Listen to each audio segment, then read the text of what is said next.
Okay, one of the things about owning an iPod, obviously, is it's very, very personal. You put the headphones in, the little ear things, and then whatever you want to listen to, you can listen to without other people knowing you're listening to it. Yes. So there are going to be those guilty pleasures as you're going through the iPod store on the internet and picking the songs that you want to choose. And we all have those embarrassing songs. Well, as you said, the privacy is the big thing. You don't even, like old school, when you were shopping at Tower Records or whatever it was, there was even a level of embarrassment there when you would take the CD up to the counter, right. And if it were, Air Supply or whatever it is, No, I'm kidding. there was a level of, and so that would stop you. But no, not on iTunes. No one knows what you've purchased or what you're listening to. So we're going to go around the room. Mark, you do an iPod, right? Switchboard to Mark? Okay, we'll get his too, and Danny's, and Ted's. Ted, you do an iPod? Yeah, I don't download those Well, then how do you get the music inside your iPod? from CDs. Yeah, but Okay. isn't there new music that you want to buy or? Who has the time to look for that stuff? Okay. Well, all you do is type in the name and it pops up. I guess I should, huh? Well, it's convenient, it's cheap. Actually, I still go. I go to the Tower Records or whatever records, and I put the headphones on and go through all the new CDs. Yeah, they have. well, I mean, you can do that on iTunes. You can click on plays 30 seconds of the song for you before you buy it, and it's half as expensive. Most albums are $9. Oh, never knew that. Hook your iPod up to the car now, and you can just enjoy your own stuff. Do you have a guilty pleasure song that you want to admit? We'll begin with you if you do. There's probably a lot of them. Let me think of them. Let me think. All right. Okay. All right, Kelly, why don't you go ahead and fire off your guilty pleasure? Well, on my iPod, you'll find typical Kelly stuff. Pixies, Rolling Stones. I got the Killers on there. Of course you do. And then there's Frankie Valli, My Eyes Adored You. Holy cow. Didn't see that one coming. That's a good confession. The iPod, I have it in the car. I can prove it. Like a million miles away from me, That's right. you couldn't see how I adored you. That's right. Now, did you? So close. Were you a fan of the the original Frankie Valli and the Four Seasons? I did love them. Yes, I did. And somehow my boyfriend and I, I don't know, we just ended up downloading that onto our iPods. Nice. Yeah. Okay, yeah. Coming from you, that is a strange one. Frankie, how you doing? Hi, man. Well, okay, similar to Kelly, I have mostly, I've got like Rammstein and Metallica and Godsmack and all the really good driving hard rock and roll. And the other day, I caught myself at the gym singing out loud doing cardio, Baby, I'm gonna want you. The best of Bread. Bread! Yeah. God, yeah. And some dude goes, dude, Yeah. are you listening to Bread? Yeah. And yeah. You didn't know you were singing out loud? No, I got carried away. Because I love Bread. So I have the best of Bread in my eye. David Gates. All right, well, I got Very nice. I got two, and both of these I specifically seeked out. So I went to the iTunes store and typed it in. So you had them in mind. You were hunting for them. Yes, I didn't hap across these. Now, where did you get the idea? How did you remember these songs? In one case, I heard a clip of a song by this particular artist on the radio driving home, and I said to myself, I want that, and I'm going to have it. And I went home and bought it that moment. And then the other one, I read in the newspaper they had released this greatest hits, and I'm going to have it. Okay. So, the clip of the artist I heard on the radio and went straight home and downloaded it is Dan Fogelberg with the Longer Than and Auld Lang Syne. Longer Than. I love that crap. I think that's one of the greatest albums ever. I mean, this album that I bought of Dan Fogelberg has a live version of Leader of the Band. Stop it. Tears me up.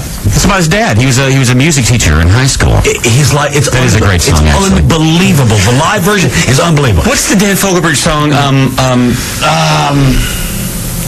Near the rocks. Lucky in love, well, maybe. So, isn't that a Dan Fogelberg song? Right. Do you have that one? I do. That's a good one, too. It's on there. Right. And then the other one, they just released it. It's a greatest hits of Savage Garden. Oh. Hey, calm down, everybody. Calm down. Everybody ease up. Stop it. I love that band. Come on now. Hey, I think in this case we're all thankful that it's just headphones. hey, Come on. there's so many huge hits on that thing. Oh, really? They just absolutely. I just know a couple. but- Stop now. We're all, hey, we're supposed to be non-judgmental. You download entire albums. Right. No, in some cases I'll buy just the singles. Right. But in this particular case, well, they're all hits. Well, that's Savage Garden, man. Come on. I mean, you can't go wrong with a little Savage. What's your favorite Savage cut? Or The Garden?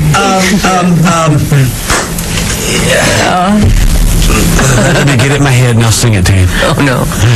Well, somebody talk, because I'm going to have to... Okay, well, I'll tell you what. You think about it. We'll invite Switchboarder Mark in here, and he'll tell us his guilty pleasure on his iPod that nobody knows about until now. Well, not exactly. That's the problem. What do you mean? Wait, see, I didn't know this. I thought you can listen to your iPod at the gym and no one knows what it is. That's the reason you have it. Sure.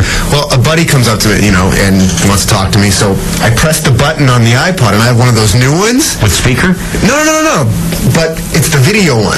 Oh. So you press the pause button, the whole thing lights up, and the name of the artist and the album cover shows up. So my friend came up and I paused it, and he saw that I was listening to Bobby Brown, Don't Be Cruel. That's a good song to work out to, though. But yeah, kind of embarrassing. Not bad. Well, they do sell those little pouches that you can put your iPod in. That way nobody can see the screen. So you saw a video of Bobby Brown? Is that What did you think of your It's something about... Savage Garden Well, song? Was it a hit? They all are. On this CD, they all are. It's the best of. It's the greatest hits. It's the greatest hits of the Savage Garden. The Garden. Somebody help me. It's the slow one. It's the ballad. It's I love it so much. Love you so much. I knew I loved you so much. I knew I loved you. I knew I loved you. His name is That Stone. one. That one. I wish we could play it. I wish we had it. It's awesome. That one. Okay, yours. Well, I have anything Johnny Horton. Well, sure. Nobody gets that. Sure. But I mean, to do the treadmill or do whenever you work out, you put on a little Battle of New Orleans, and if that doesn't psych you up for, becoming a better man, Then nothing will. Then nothing will. That's absolutely true. However, my second favorite Johnny Horton song, Comanche the Brave Horse, not a good workout song. No? Kind of very slow. Yeah. That thing. Does it inspire? But what we're talking about here, the one that I'm kind of most embarrassed about downloading. And I'm not going to say anything by this particular artist, but I'm just going to say most everything by this particular artist and group. Gloria Estefan and the Miami Sound Machine. Yeah. I'm guilty. True. I'm guilty. I know it. But You always have enjoyed the Gloria. the Gloria Estefan with the Miami Sound Machine. 1, 2, 3, 4. Come on, baby, say you love me. Well, plus, I think there's a ballad, and I think you once said, and probably on the air, that she was singing it to you. Just broke up with a girlfriend, and that song was on the air. It was I Don't Want to Lose You Now. I'll tear up just thinking about it. Yeah. Gloria Estefan, Miami Sound Machine. Sure. You just don't want anybody to know that. Yeah. Frankie, I'll tell you what, though. Frankie's getting me into Tupac. I was never really into Tupac. Just I kind of wasn't there for all that happening. And Frankie's really getting me into some really good Tupac. You can't go wrong getting any of his greatest hits. There's such a wide variety of genres of music, from really hard rap into really sweet, melodic, soulful songs. He was really one of our greatest. Not a thug? He did some of that too. Thug life, absolutely. But he also was responsible for a song to his mother that was just fantastic. He was more than just your average. Oh yeah. He's really good. Was he popping caps and asses? Well, he did some of that too. Yeah. So he's a thug. Well, yeah, thug for life was the expression. But Danny, do you have a guilty pleasure back there? No, none. I'm not gonna admit it. Danny, well, see, now Danny listens to a lot of rap. Yeah. So for him to admit something... And he also likes the metal. Danny, anything at all? Maybe some Britney Spears. Yeah. Well, that brought a groan from the newsroom. Well, I'm sorry, Frank, but I'll never forget you saying yeah, it was phenomenal. Saying that record was, the adjective phenomenal. The last one was really good. No, you said phenomenal. Okay. We've actually got some Britney news. Did you think of your guilty pleasure on your... I guess it's the song I wouldn't want anybody else to hear I'm listening to is probably Phantom of the Opera. Did you? Oh, I love that. Yeah, but... Softly, sweetly. well, That one? yeah. Oh, man. Oh, sure. I love Billy Crystal in one of the movies. He was talking about they had just seen Phantom of the Opera because it was a total rip-off from School Days, la la la la la la. Funny. Well, we're taking the family. We're going to New York in June. Everybody's going. And while we're there, we, of course, are going to go see Wicked. That's probably the hottest show, or one of the hottest shows in New York. Lucky to get tickets. Thank you, Tim. Thank you, Tim Troy. Tim Choi. But also, I've got to take Amy to see The Phantom of the Opera. She's seen the movie. She's never seen it. She can sing every single word of that entire play. So, going to take her to see it on stage. There's nothing like it. So we got tickets to go see The Phantom of the Opera. Well, I'm just waiting for the time when they make an entire play out of the Savage Garden hits. I did. I bought the whole thing. Now, I don't have a rock to stand on over here with Gloria Estefan and the Sound Machine, but Savage Garden, man. I bet I like a couple of their songs. I can't think of any right now. They're so good. Yeah.